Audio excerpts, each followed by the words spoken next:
नगर में महामारी को लेकर दोहरी राजनीति चल रही है, क्या है पूरा मामला? कोरोना महामारी जैसे गंभीर जो जिसके परिणाम हम सबके सामने हैं।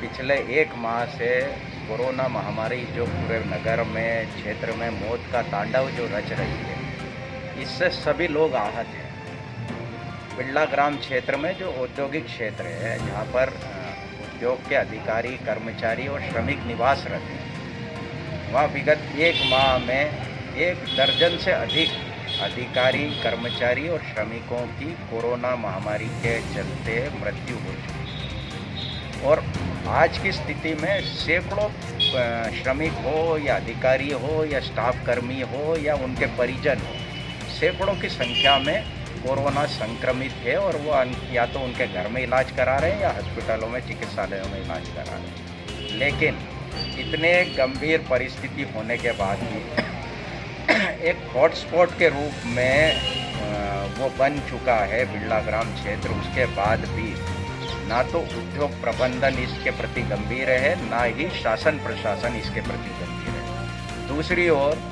व्यापारियों पर, सब्जी व्यवसायियों पर, फल विक्रेताओं पर, अन्य जो छोटे छोटे अपने व्यवसाय कर रहे हैं उन लोगों पर, आम जन पर कोरोना महामारी के नियम, लॉकडाउन के नियम को लेकर शासन प्रशासन सख्ती दिखाता है, समझाइश देता है और ज़रूरत पड़ने पर कई व्यापारियों पर 188 की कार्रवाई करके प्रकरण दर्ज करता है। आम जनता पे चालानी कार्रवाई करता है, सब्जी और फल व्यवसायियों पर चालानी कार्रवाई करता है, उनके सामान जब्त कर लेता है।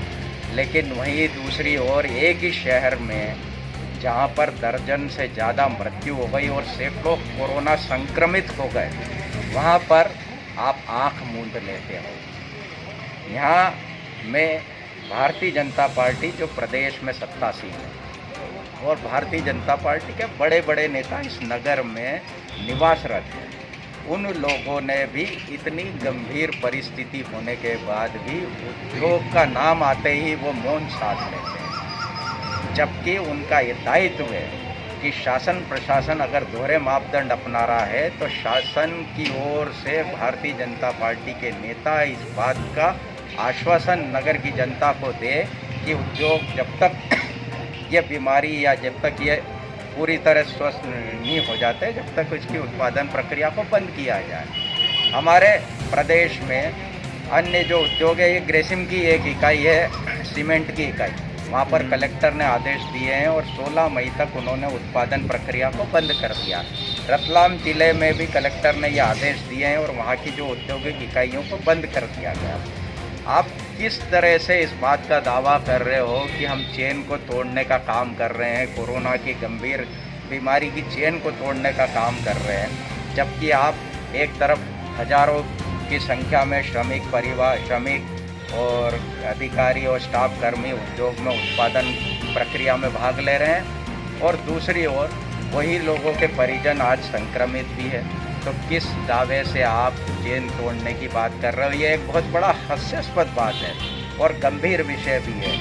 मैं मीडिया के माध्यम से उद्योग प्रबंधन से ये अनुरोध करूंगा कि इस विषय की गंभीरता को समझें। आपने जो आज आपके उद्योग ने ये मुकाम पाया है, आज जो आपका उद्योग एक आकूत मुनाफा कमा रहा है, वह आपके उद्योग के श्रमिकों की बदौलत, स्टाफ कर्मियों की और कर्मचारियों की मेहनत की बदौलत आपने करा। अब जब अगर यही कर्मचारी, यही श्रमिक और यही स्टाफ कर्मी स्वस्थ नहीं रहेंगे या इनके साथ कोई अनहोनी हो जाएगी, तो आप किसके बल पर ये उद्योग को चलाओगे या किसके बल पर मुनाफा कमाओगे? ये बहुत बड़ा प्रश्न है। इसलिए इस पूरे मामले में मानवीय दृष्टिकोण अपनाकर आप उद्योग का संचालन बंद करें। हमने जब भी उद्योग की बात करी है, सत्ता पक्ष की भारतीय जनता पार्टी के नेता मौन साध लेते हैं। वो फिर भले ग्रेसिम जनसेवा ट्रस्ट का मामला हो, कई समय से हम लोग ये मांग करते आ रहे हैं और नगर के विभिन्न नागरिक ये मांग करते आ रहे हैं, विभिन्न संगठन ये मांग करता आ रहा है कि ग्रेसिम जनसेवा को कोविड सेंटर बनाया जाए। लेकिन पूरी की पूरी ताकत बीमा हॉस्पिटल को कोविड सेंटर बनाने में लगा दी और लगभग 1 महीने से ज़्यादा समय हो गया। बड़े बड़े दावे किए गए कि 50 बेड का अस्पताल तैयार हो रहा, 50 ऑक्सीजन बेड तैयार हो रहे हैं, लेकिन आज की वस्तुस्थिति में कल केंद्रीय मंत्री साहब ने भी उसका उद्घाटन कर दिया। 6 बेड से ज़्यादा तैयार नहीं हो पाए और वो 6 बेड भी दुर्भाग्य से सिर्फ आइसोलेशन बेड है, ऑक्सीजन दिया जा रहा है, इसके अलावा और ज़्यादा कुछ नहीं। तो जितनी ताकत माननीय भारतीय जनता पार्टी के नेताओं ने भीमा हॉस्पिटल में लगाई, उसकी थोड़ी सी ताकत शासन प्रशासन को आदेशित कर जनसेवा में लगाते तो नागदा नगर के लोगों को एक बहुत बड़ी सौगात मिलती और इस बीमारी से राहत मिलती। नहीं मालूम कि भारतीय जनता पार्टी उद्योग का नाम आते ही क्यों चुप हो जाती है। भविष्य में आने वाले समय में इस बात का जवाब उनको जनता को जरूर देना।